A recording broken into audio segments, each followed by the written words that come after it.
Hello दोस्तों, मैं देवेंद्र कुमार आपका महावीर एजुकेशनल पार्ट चैनल पर स्वागत करता हूं। आज का हमारा सीटेट हिंदी पेडागोजी का टॉपिक है भाषा अधिगम में व्याकरण की भूमिका। तो दोस्तों, भाषा अधिगम में व्याकरण की भूमिका क्या होती है और क्यों होती है? ठीक है, हमारा पहला पॉइंट है भाषा अधिगम में व्याकरण की भूमिका से बच्चों के भाषा कौशलों का विकास होता है। तो दोस्तों, भाषा कौशल के कितने प्रकार हैं? 4 प्रकार। भाषा कौशल कितने प्रकार के होते हैं? 4 प्रकार के होते हैं। ये कौन कौन से कौशल होते हैं? पहला कौशल होता है इसमें सुनना, बोलना, पढ़ना और लिखना। दोस्तों, ये चारों क्या हैं? ये चारों भाषा कौशल हैं। भाषा अधिगम में व्याकरण की भूमिका से बच्चों के भाषा कौशलों का विकास होता है। सुनना कौशल का विकास, बोलना कौशल का विकास, पढ़ने कौशल का विकास और लिखने कौशल का विकास। दोस्तों, अगला पॉइंट है व्याकरण बच्चों में भाषा संबंधी अभिव्यक्ति का विकास करने में भी सहायक है। बिल्कुल दोस्तों, देखो, व्याकरण बच्चों में भाषा संबंधी अभिव्यक्ति, जब तक बच्चे को या किसी को भी भाषा का ज्ञान नहीं होगा तो वो अपने विचारों की अभिव्यक्ति कैसे करेगा? दोस्तों, अभिव्यक्तियों का मतलब होता है संप्रेषण। संप्रेषण या अभिव्यक्ति का मतलब होता है अपने विचारों का आदान प्रदान करना, अपने विचारों को सामने वाले तक पहुंचाना, ठीक है ना, या फिर अपने विचारों को प्रस्तुत करना अभिव्यक्ति कहलाती है। ठीक है, अगर भाषा का बच्चे के अंदर ज्ञान नहीं होगा तो वो अपने विचारों को कैसे प्रस्तुत करेगा? नहीं कर पाएगा ना। लेकिन व्याकरण क्या है? व्याकरण बच्चों में भाषा संबंधी अभिव्यक्ति का विकास करने में सहायक होती है। अगला पॉइंट है दोस्तों हमारा, विद्यार्थियों में भाषा की अशुद्धता को समझने की शक्ति का विकास होता है। दोस्तों, छात्र जो है भाषा की अशुद्धता को कहाँ से सीखता है? विद्यालय में। और विद्यालय में व्याकरण का ज्ञान दिया जाता है बच्चों को, ठीक है, यानी भाषा अधिगम का ज्ञान दिया जाता है, जिसके द्वारा बच्चा भाषा की अशुद्धता को समझने की शक्ति का विकास होता है। ठीक है ना, विद्यार्थियों में भाषा की अशुद्धता को समझने की शक्ति का विकास होता है व्याकरण के द्वारा। अगला पॉइंट है दोस्तों हमारा, भाषा का शुद्ध प्रयोग करने और भाषा में दक्षता प्राप्त करने में व्याकरण की महत्वपूर्ण भूमिका होती है। तो दोस्तों, जब तक बच्चे को व्याकरण का ज्ञान नहीं होगा वो भाषा का शुद्ध प्रयोग नहीं कर सकता। ठीक है, जब बच्चे में व्याकरण का ज्ञान होगा तभी बच्चा भाषा का शुद्ध प्रयोग करेगा और भाषा में दक्षता हासिल करेगा। दक्षता का मतलब होता है कुशलता, ठीक है ना। तो तभी बच्चा भाषा का शुद्ध प्रयोग करने और भाषा में दक्षता प्राप्त करने में व्याकरण की महत्वपूर्ण भूमिका होती है। ठीक है, अगर बच्चे को व्याकरण का ज्ञान नहीं है तो बच्चा भाषा का ना तो शुद्ध प्रयोग कर पाएगा और ना ही बच्चे को भाषा में दक्षता प्राप्त होगी। अगला पॉइंट है दोस्तों हमारा, व्याकरण छात्रों के लेखन में संज्ञा, सर्वनाम, विशेषण, क्रिया आदि शब्दों के प्रयोग से उनके लेखन कौशल में विकास करने की क्षमता में सहायक है। दोस्तों, व्याकरण में महत्वपूर्ण शिक्षण विधियां, तो हिंदी व्याकरण की जो है कुछ महत्वपूर्ण शिक्षण विधियां हैं, उनके बारे में समझ लेते हैं। हमारी पहली विधि है आगमन विधि। दोस्तों, आगमन विधि जो है ये छात्र केंद्रित या बाल केंद्रित विधि होती है। कैसी होती है? बाल केंद्रित। बाल केंद्रित विधि है और मनोवैज्ञानिक विधि भी है।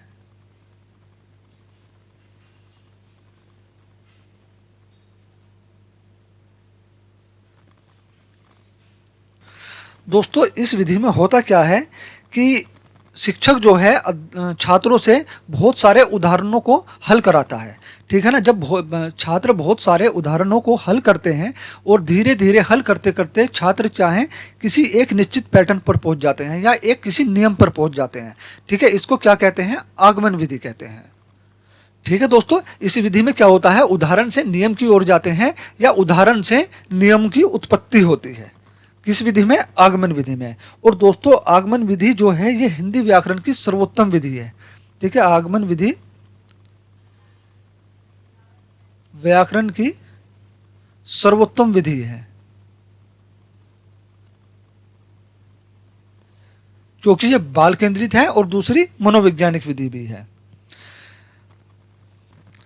इस विधि में छात्र जो है कर सीखते हैं, खुद कर सीखते हैं, क्योंकि खुद उदाहरण को हल करते हैं और खुद ही एक नियम की तरफ पहुंचते हैं। तो इसमें क्या है? छात्रों को कर सीखने पर जोर भी देती है ये विधि, आगमन विधि।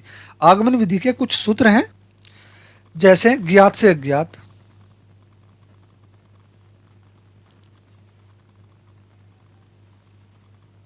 ज्ञात से अज्ञात की ओर, मूर्त से अमूर्त की ओर,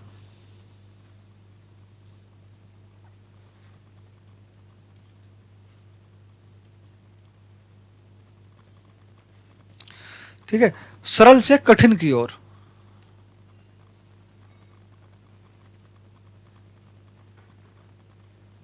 सरल से कठिन की ओर। ये क्या है? ये आगमन विधि के सूत्र हैं। जहां ज्ञात, ज्ञात से अज्ञात, जो बच्चा जानता है, ठीक है, जो बच्चा जानता है वहां से शुरू कर कर जो बच्चा नहीं जानता वहां तक पहुंचना सॉरी, ज्ञात से अज्ञात कहलाता है। मूर्त से अमूर्त, मूर्त जो बच्चा देख सकता है, ठीक है, या जिस जो बच्चा जानता है वहां से शुरू कर कर जो बच्चा नहीं जानता है या जो बच्चे ने अभी तक नहीं देखा है वहां तक पहुंचना मूर्त से अमूर्त की ओर कहलाता है। सरल से कठिन, यहाँ उदाहरणों को प्रस्तुत करते हुए सरल से धीरे धीरे शुरुआत करते हैं और फिर कठिन की तरफ जाते हैं। तो दोस्तों, ज्ञात से अज्ञात, मूर्त से अमूर्त और सरल से कठिन, यह क्या है? उदाहरण से नियम की ओर, ठीक है ना, उदाहरण से नियम की ओर।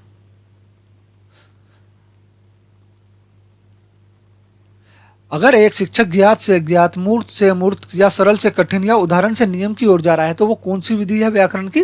वो आगमन विधि है। आगमन विधि कैसी विधि है? बाल केंद्रित विधि है और मनोवैज्ञानिक विधि भी है। आगमन विधि व्याकरण की सबसे सर्वोत्तम विधि मानी जाती है। आगमन विधि के सूत्र हैं ज्ञात से अज्ञात की ओर, मूर्त से अमूर्त की ओर, सरल से कठिन की ओर और उदाहरण से नियम की ओर। तो दोस्तों, ज्ञात से अज्ञात की ओर या मूर्त से अमूर्त की ओर, देखो यहाँ बहुत सारे बच्चों को उदाहरण दिए जाते हैं। बच्चा क्या, छात्र क्या करते हैं? उन उदाहरण को स्वयं ही हल करते हैं, ठीक है ना, उन उदाहरणों को खुद ही हल करते हैं और धीरे धीरे कई सारे उदाहरणों को हल करते हुए एक निश्चित नियम तक पहुंच जाते हैं, ठीक है। उदाहरण क्या है? जो शिक्षक छात्रों के सामने एक उदाहरण प्रस्तुत करता है वो क्या होता है? वो बच्चों को ज्ञात होता है, वो बच्चे देख सकते हैं, ठीक है ना। तो ज्ञात से अज्ञात, मूर्त से अमूर्त, इसीलिए आगमन विधि के सूत्र माने जाते हैं। दोस्तों, अगली विधि है निगमन विधि। ये आगमन विधि की उल्टी है बिल्कुल, ठीक है ना। यह आगमन विधि की, इसे कह भी सकते हैं आगमन विधि निगमन विधि की सहायक विधि होती है।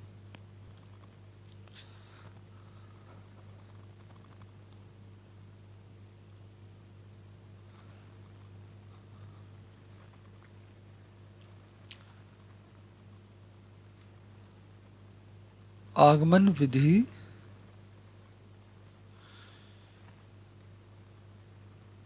की पूरक है, ठीक है। आगमन विधि की पूरक विधि है निगमन विधि। दोस्तों, यह विधि कैसी विधि है? यह विधि शिक्षक केंद्रित विधि है, ध्यान रखना, शिक्षक केंद्रित विधि, शिक्षक केंद्रित विधि। क्योंकि यहां पर इस विधि में होता क्या है दोस्तों, यहां पर शिक्षक छात्रों को एक नियम बताता है, ठीक है, एक नियम बता देता है और छात्र क्या है, उस नियम से कुछ उदाहरण को हल करते हैं, कुछ उदाहरण को हल करते हैं। जब शिक्षक कोई नियम जो छात्रों को बता देता है तो छात्र उस नियम से कुछ उदाहरणों को हल करते हैं। इस विधि को क्या कहते हैं? निगमन विधि। तो निगमन विधि कैसी है? ये शिक्षक केंद्रित विधि होती है, शिक्षक केंद्रित विधि होती है और यह विधि आगमन विधि की पूरक विधि है या आगमन विधि की सहायक विधि भी कह सकते हैं। इस विधि में विद्यार्थियों को पहले नियम का ज्ञान दिया जाता है, फिर उन नियमों को एक उदाहरण देकर समझाया जाता है, ठीक है। तो ये कौन सी विधि कहलाती है? ये आगमन विधि कहलाती है। आगमन विधि के भी कुछ सूत्र हैं, जैसे अमूर्त से मूर्त,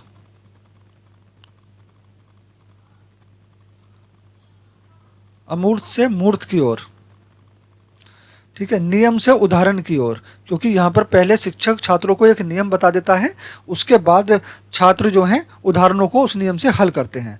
तो नियम से उदाहरण की ओर, सूक्ष्म से स्थूल की ओर,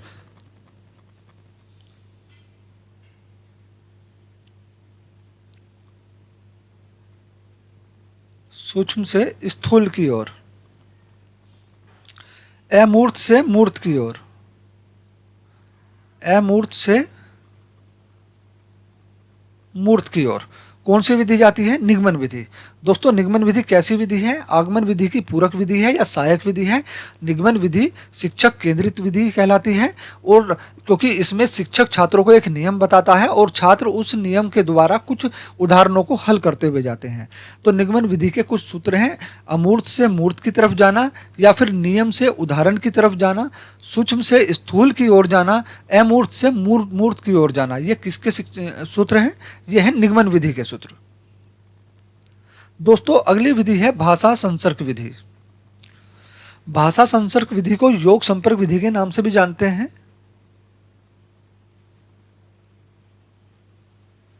योग संपर्क विधि। भाषा संसर्ग विधि या योग संपर्क विधि जो है भाषा शिक्षण व्याकरण की व्यवहारिक विधि है।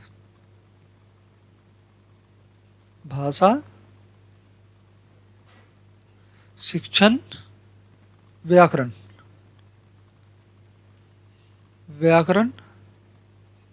की व्यवहारिक विधि है। दोस्तों इस विधि में होता क्या है? भाषा संसर्ग विधि में, इस विधि में छात्र गुरु के समीप रहकर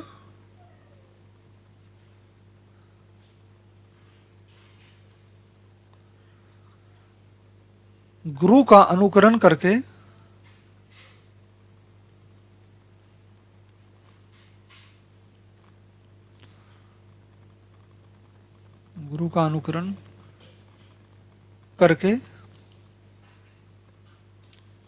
ज्ञान प्राप्त करता है।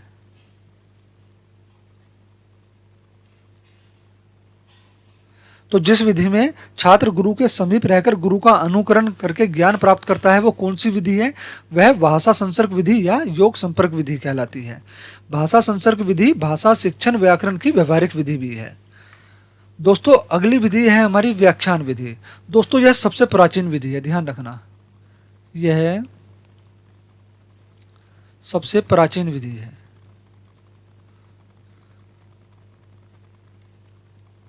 प्राचीन मतलब सबसे पुरानी विधि। यह विधि भी दोस्तों कैसी विधि है? यह विधि भी शिक्षक केंद्रित विधि कहलाती है। शिक्षक केंद्रित विधि।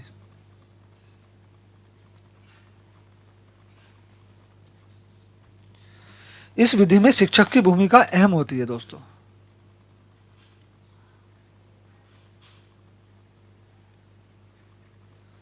इस विधि में शिक्षक की भूमिका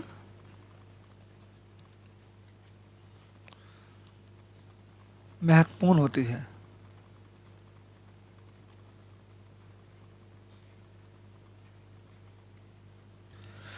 ठीक है दोस्तों, व्याख्यान विधि कैसी विधि है? यह सबसे प्राचीन विधि है, सबसे पुरानी विधि है। व्याख्यान विधि शिक्षक केंद्रित विधि कहलाती है। इस विधि में शिक्षक की भूमिका महत्वपूर्ण होती है। तो महत्वपूर्ण क्यों होती है दोस्तों? दोस्तों जब भी शिक्षक जो है किसी तथ्य को, किसी विषय को या किसी प्रकरण को की जानकारी बच्चों को देना चाहता है तो वो किस तरह देता है? इसमें व्याख्यान करके। शिक्षक खुद ही व्याख्यान करता है और जो सक्रिय है वो भी इस विधि में शिक्षक ही रहता है। छात्र क्या है? सिर्फ मूक श्रोता बनकर शिक्षक को सुनते हैं। इसलिए ये कैसी विधि है? ये शिक्षक केंद्रित विधि कहलाती है। दोस्तों अगर आपको सीटेट के फ्री नोट्स चाहिए तो आप मेरे व्हाट्सएप नंबर 8077088259 पर संपर्क कर सकते हैं या मैसेज कर सकते हैं।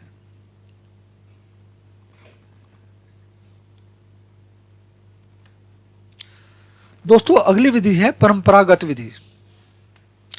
दोस्तों इस विधि में क्या है? मातृभाषा का सहारा लेकर शिक्षक अनुवाद करता है। यह विधि मध्यस्थ का भी काम करती है। ठीक है, मैं लिख देता हूं इसको।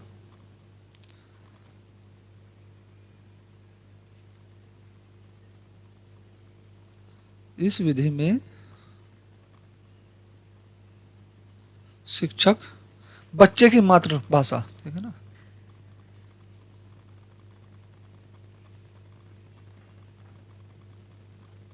बच्चे की मातृभाषा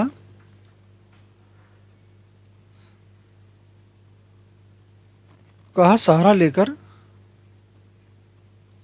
अनुवाद करती है।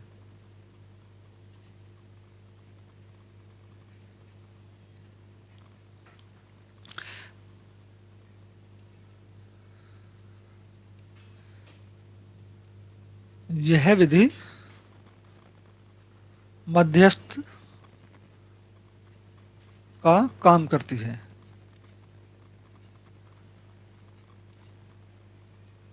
छात्र और शिक्षक के बीच कैसा काम करती है?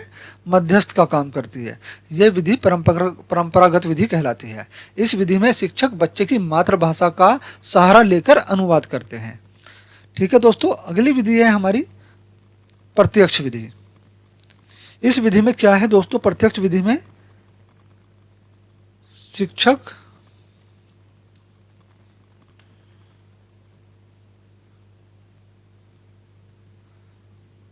मातृभाषा का प्रयोग नहीं करता,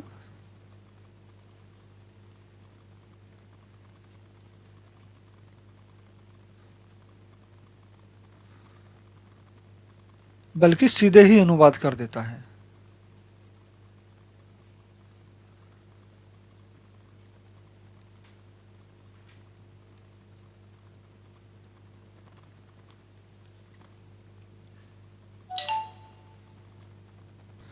प्रत्यक्ष विधि में शिक्षक मातृभाषा का प्रयोग नहीं करता, बल्कि सीधे ही अनुवाद कर देता है। ये कौन सी विधि कहलाती है? प्रत्यक्ष विधि। दोस्तों, अगली विधि है हमारी अन्वय विधि। इसका प्रयोग जो है पद शिक्षण में किया जाता है।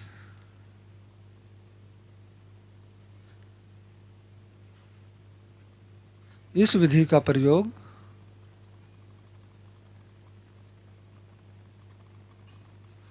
पद शिक्षण में किया जाता है।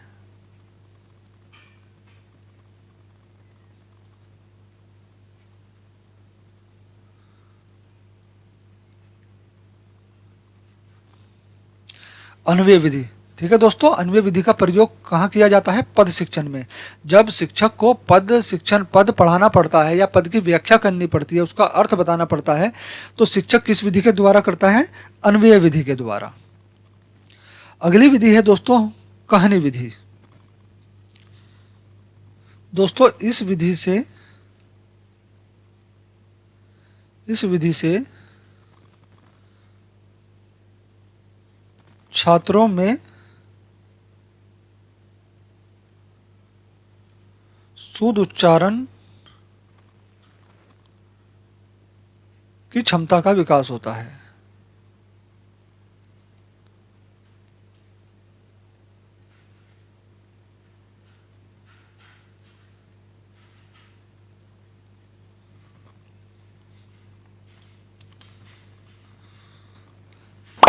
दोस्तों, अगर वीडियो पसंद आ रही हो तो प्लीज वीडियो को लाइक, चैनल को सब्सक्राइब जरूर करें। अगली विधि है दोस्तों हमारी समवाय विधि। समवाय विधि में या समवाय विधि के माध्यम से गद्य व पद का शिक्षण कराया जाता है।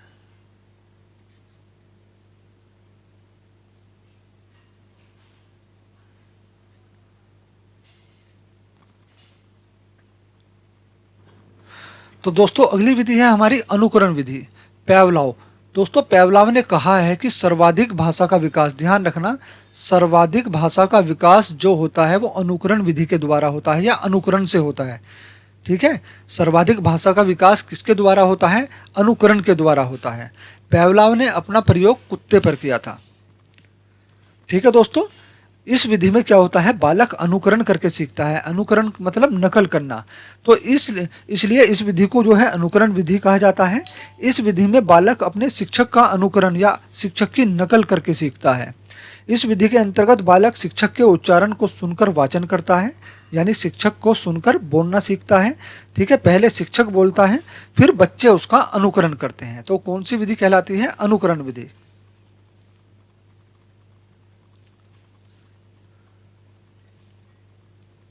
पहले शिक्षक बोलता है,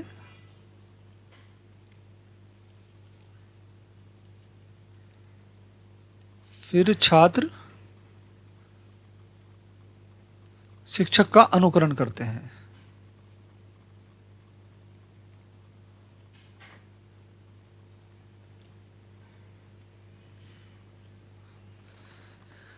ठीक है दोस्तों, हमारा ये सीटेट हिंदी पेडागोजी का टॉपिक यहाँ पर समाप्त होता है। अगर आपको वीडियो अच्छी लगी हो तो प्लीज़ वीडियो को लाइक करें, शेयर करें, चैनल को सब्सक्राइब करें और साथ में बेल आइकन प्रेस कर लें ताकि हमारी आने वाली सभी वीडियो के नोटिफिकेशन आपको मिलते रहें। वीडियो देखने के लिए धन्यवाद।